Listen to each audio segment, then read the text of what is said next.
खिदमत में हाजिर। तफसीलात से पहले नजर डालते हैं हेडलाइंस पर।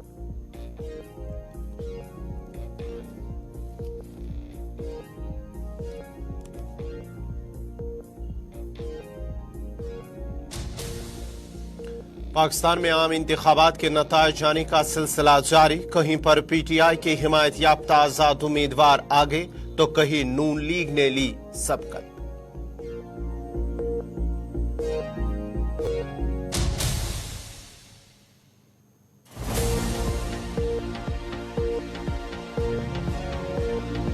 गुजर बकरवालों की रिजर्वेशन से नहीं होगी कोई छेड़छाड़। चंद सियासी लीडरान अपने सियासी मफाद के लिए गलत बयानी कर रहे। एलजी सिन्हा का बयान।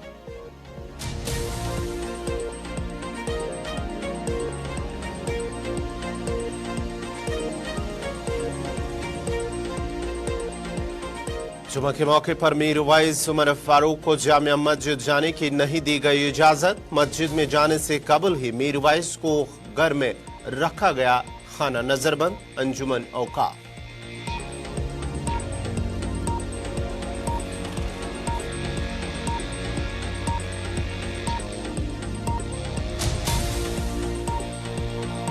और मंशियात के खिलाफ पुलिस की जंग जारी। पलहालन में पुलिस ने 2 मंशियात फरोशों को किया गिरफ्तार। नशावर मवाद बरामद करने का पुलिस का दावा।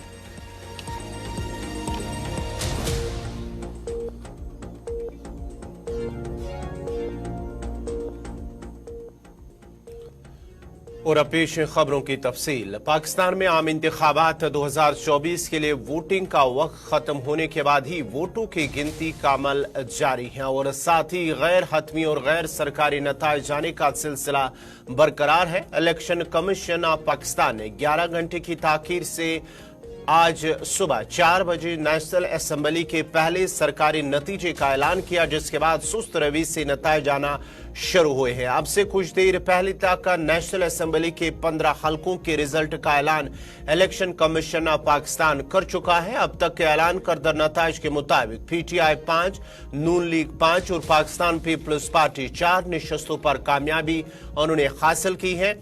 आम इंतखाबात गैर हतमी और गैर सरकारी नताइज के मुताबिक खैबर पख्तूनख्वा से साबिक वजीर आला परवेज खटक को 2 सूबाई हलकों से शिकस्त का सामना करना पड़ा, जबकि उनके 2 बेटे भी जीत नहीं सके। नेशनल असेंबली के 265 में से अब तक सरकारी तौर पर जारी होने वाले 16 हलकों में से 11 में जीतने वाले उम्मीदवारों ने 1 लाख से ऊपर वोट लिए हैं।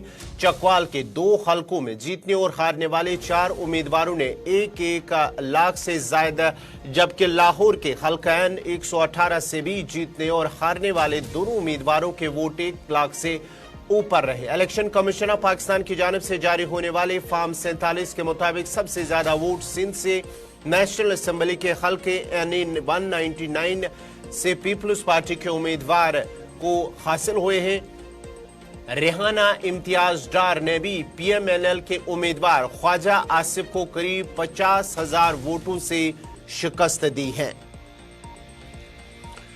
पाकिस्तान की सियासत पर खास नजर रखते हैं, जहां पर सनम एजाज कल से ही इस पूरे मामले पर नजर रखे हुए। तफसीलात के लिए हम सीधा उनके पास चलते हैं। सनम, जरा अपडेट कीजिएगा। रिजल्ट आना का जो सिलसिला है वो शुरू हो चुका है काफी ताखीर के बाद ही, लेकिन कहीं पर पीटीआई के जो हिमायत याफ्ता आजाद उम्मीदवार हैं वो आगे चल रहे हैं, तो कहीं पर नून लीग और कहीं पर पीपल्स पार्टी के उम्मीदवार आगे चल रहे हैं। देखिए गौर, एक चीज है, आपकी बात सबसे बड़ा सवाल है जो पाकिस्तान का इलेक्शन कमिश्नर पे उठा है। और पाकिस्तान का इलेक्शन कमीशन जो है वो पहले ही जो सूबाई असम्बलियां जो इमरान खान ने तोड़ी थी उनमें वक्त पे इलेक्शन नहीं करा सका और उसके पीछे उसका वो मंशा जो है वो सबको दुनिया को पता चली। उसके बाद जो नेशनल असम्बली जो टूटी पाकिस्तान में टर्नओवर पूरा हुआ उसका भी टाइम पे इलेक्शन नहीं करा सका। और फिर जो इलेक्शन हुए उसमें हमने जिस तरह से देखा कि किस तरह से धौंस दबाव, जोर जबरदस्ती, किस तरह से एक पर्टिकुलर पार्टी को दबाने का सिलसिला देखने को मिला। तो इलेक्शन कमीशन इन सारे मामलात में पाकिस्तान में फेल नहीं रहा, बल्कि वो यकतरफा रहा और वो बाज़ाब्ता तौर पे एक प्रोपेगेंडा का हिस्सा बना रहा। और पिछले 24 घंटों में भी अब जो इंतखाबात पाकिस्तान में हो गए और जिस तरह से पोलिंग हुई और लोगों ने पाकिस्तान की आवाम ने जो गुस्सा था पाकिस्तान की फौज पे, पाकिस्तान की स्टैब्लिशमेंट पे, वो दिखा दिया। जिस तादाद में वो निकले उसके नतीजे जाहिर हुए। लेकिन इन नतीजों से अब जो अभी ये जो इंतखाबी नताइज थे कल 5 बजे से आना शुरू होने थे और रात 2 बजे तक, चूंकि डेडलाइन खुद इलेक्शन कमीशन के आर्टिकल की थी, रात 2 बजे तक ये सबको कंप्लीट होना था। लेकिन ना होना खुद अपने आप में एक सवाल है और इसके पीछे यही कहा जा सकता है कि पाकिस्तान का जो इलेक्शन कमीशन है एक तरफ तो फेल हुआ, लेकिन रात को उसने बड़ी कोशिश की एक और धांधलियां करने की।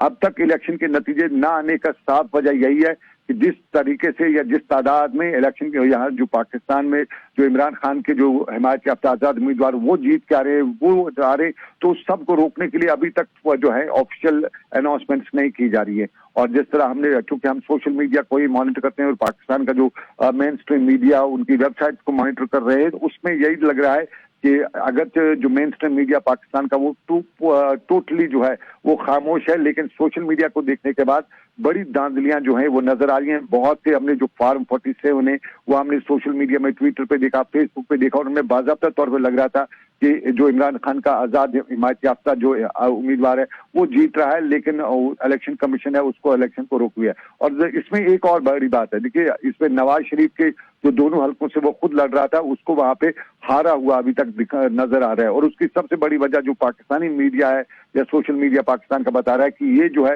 ये इसी प्रोपेगेंडा का हिस्सा है ताकि दिखाया जा सके कि देखिए बड़े बड़े हार गए, नवाज शरीफ भी हार गए, दोनों हलकों से नवाज शरीफ हारे। अब एक तरफ तो नवाज शरीफ हारना ही आना था, लेकिन पाकिस्तानी जो सोशल मीडिया, पाकिस्तान का मीडिया, उसमें बड़ी उसको प्रोपेगेट किया जा रहा है। तो ये सारी चीजें जो है ये एक बार फिर जो पाकिस्तान के जो इलेक्शन कमीशन है, वो तारीख की जो पाकिस्तान की हिस्ट्री है उसमें ये सरदार सिकंदर हयात खान जो है इसका नाम जरूर लिखा जाएगा। और जब कभी भी दुनिया जो है आने वाले वक्तों में पाकिस्तान की हिस्ट्री को कोई याद करेगा तो सिकंदर हयात खान की तारीख जरूर होगी। लेकिन हमें अभी अब इंतजार करना पड़ेगा। ऑफिशियल तौर पे लग रहा है कि जो सिचुएशन इस वक्त पाकिस्तान में बनी है, जो नतीजे अगर सही तौर पर नहीं आते हैं तो एक बार फिर एक बड़ी इंस्टेबिलिटी जो पाकिस्तान में है वो देखने को मिल सकती है। सनम एजाज आपका तफसीलात फराम करने के लिए। जहां पर पाकिस्तान में आम इंतखाबात कल शाम 5 बजे खत्म हुए, उसके बाद ही वोटिंग का अमल जो रिजल्ट आना है वो शुरू हो चुका है और रात देर गई, अगरचे ताखिर भी हुई, लेकिन अभी फिलहाल जो रिजल्ट है वो आना आहिस्ता आहिस्ता शुरू हो चुके हैं। कहीं पर जो PTI के आजाद उम्मीदवार, हिमायत याफ्ता आजाद उम्मीदवार वहां पर जीत रहे हैं, तो दूसरी तरफ से नून लीग और पाकिस्तान पीपल्स पार्टी के उम्मीदवार आगे बढ़ रहे हैं और जीत हासिल कर रहे हैं। नवाज शरीफ ने जहां पर जीत दर्ज की है नेशनल असेंबली 130 से, वहीं पर रेहाना डार ने साबिक वजीर आला ख्वाजा आसिफ को भी शिकस्त दे ही, बड़ी मार्जिन से उन्होंने उसको शिकस्त दी है।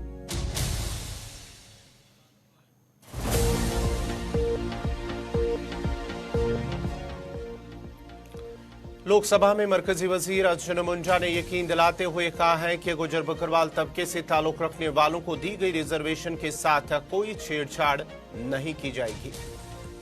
मैं यहाँ पर स्पष्ट करना चाहता हूँ अध्यक्ष महोदय, बहुत सारे लोग इस क्वेश्चन को भी क्रिएट करने का कोशिश करते हैं, इसमें आशंका व्यक्त करते हैं।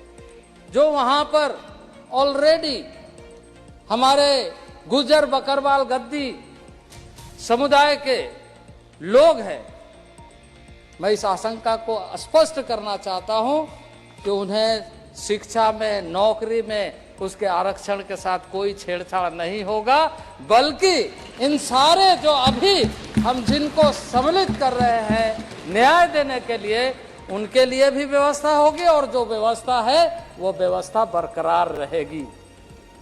मैं यहां पर स्पष्ट करना चाहता हूं।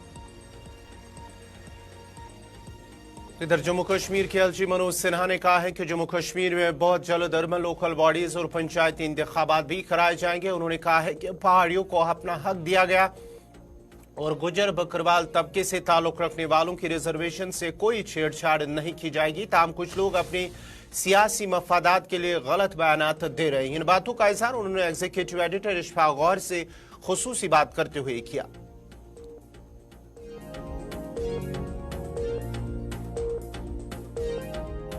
प्रधानमंत्री जी के प्रति आभार व्यक्त करना चाहूँगा। स्टेट रिऑर्गेनाइजेशन एक्ट बनने के बाद जम्मू कश्मीर के अदर बैकवर्ड क्लासेस को, मैंने पिछड़े वर्ग के समुदाय को आरक्षण मिले ये व्यवस्था सुनिश्चित करने के लिए लोकसभा में कानून पारित हुआ और एक इनेबलिंग क्लाज अभी कुछ दिन पहले पार्लियामेंट के सेशन में उसमें जोड़ा गया, जिसके कारण पंचायतों में और अर्बन लोकल बॉडीज में अन्य पिछड़ा वर्ग को आरक्षण का लाभ मिलेगा। ये संवैधानिक जरूरत थी और इसी के कारण ये चुनाव स्थगित किए गए थे। मैंने अभी किसी सभा में कहा था कि ये चुनाव भी अब जल्दी कराए जाएंगे।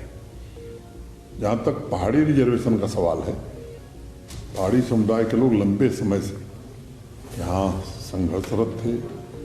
वो चाहते थे कि उनके समुदाय को जिस दुर्गम परिस्थिति में रहते हैं उनको आरक्षण मिले।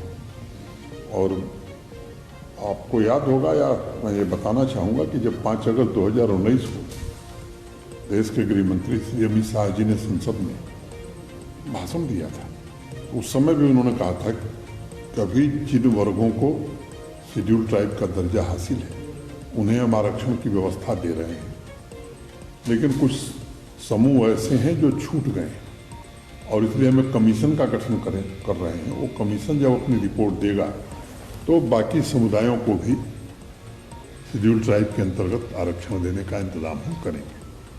जस्टिस शर्मा कमीशन आप जानते हैं, जी बिल्कुल, काफ़ी परिश्रम करके उन्होंने लोगों से मुलाकात की, अध्ययन किया और एक संस्तुति दी, जिससे कि हमारा शेड्यूल ट्राइब का जो मंत्रालय है उसने देश की लोकसभा में ये बिल लेकर के आए और पहाड़ी और अन्य समुदायों को अब आरक्षण का लाभ मिल गया है।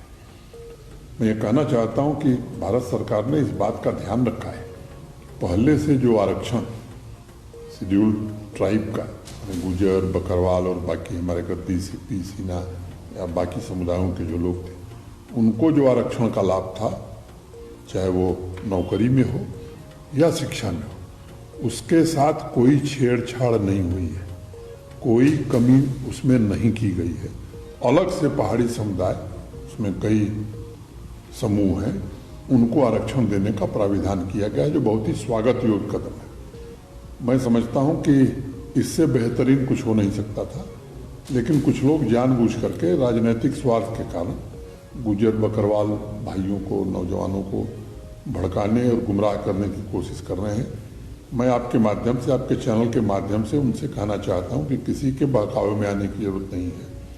आपके आरक्षण में कोई कटौती नहीं हुई है और मैं फिर जोर देकर भरोसा दे रहा हूं कि कोई कमी नहीं होने दी जाएगी। जब गृह मंत्री जी ने रजौरी और बारामूला में पिछले वर्ष सभा की थी, उस सभा में भी उन्होंने ये बात कही थी।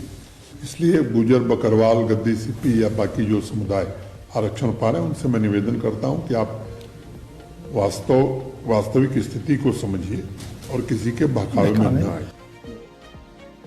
नाज़रीन, खबरनामा जारी रहेगा। यहाँ पे छोटा सा तिजारती वक्फा।